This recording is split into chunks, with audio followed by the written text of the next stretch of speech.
So we're going to ask a tough question today. What happened to Secret Invasion? Why was it so poorly received, and why didn't it work in the way many other Marvel shows have? Well, I think there's a pretty good reason, and we're going to talk about it a little bit today. Well, when Marvel announced Secret Invasion, many fans were pretty excited. The comic book event is one of Marvel's seminal events, and it was utterly amazing, with a scroll around every corner and so many faces of classic heroes that turned out to be imposters. Now, Secret Invasion was basically repeated once again in Earth's Mightiest Heroes, and that was also very well received by fans because it was a pretty good interpretation. So how did Marvel Studios manage to miss the mark on this particular project so badly? Well, I think there's a couple of reasons. Now, none of these reasons were the actors. Colby Smulders, Samuel L. Jackson, Ben Mendelsohn, Martin Freeman, and Olivia Colman were all great in the series. None of that was the problem. But what I think was the problem was expectations. Now, the show was sold as a spy thriller, and Marvel, from the very beginning, tried to diminish the comparison with the original comic event, and I think this is where the problem was born.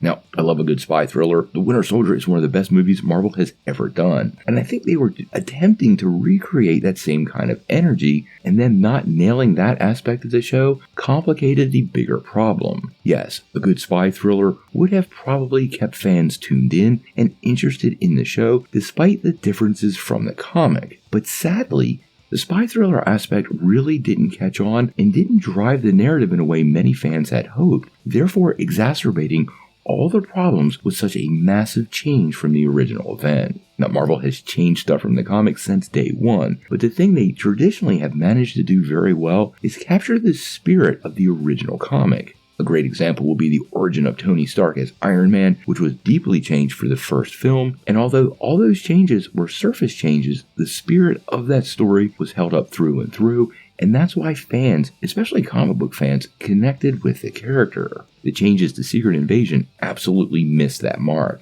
and the original paranoia associated with the comic was completely lost on the show. It was apparent early on who the Skrulls were, especially the big reveal of Rhodey, and once that was sort of out of the bag by episode 3, the show never really recovered because the tension was totally lost, and fans really weren't wondering anymore. Now, I don't think Secret Invasion was a great pick for the small screen, and it absolutely needed a lot of those Avengers-level heroes to flesh it out and to drive some of that paranoia forward. Sadly, the absence of most of those characters left the show feeling very flat and focused honestly too much on the new characters, where Secret Invasion in the comics brought together a whole ensemble of known characters. That change, I think, turned off a lot of comic fans, and the lack of engagement on the spy thriller front turned off the casual fan, leaving the whole thing falling flat and really being poorly received by both critics and general audiences. Hopefully, moving down the road, Marvel will learn a lesson from this mistake. You have to use the comics as inspiration, and I understand you can't do direct translations, but keeping it whole and keeping it connected to what worked originally has always been something Marvel Studios had done very well, and they honestly just drifted too far from that mark for the series. Hopefully, Loki Season 2 completely delivers on what we loved about Season 1, and this problem for Marvel going down the road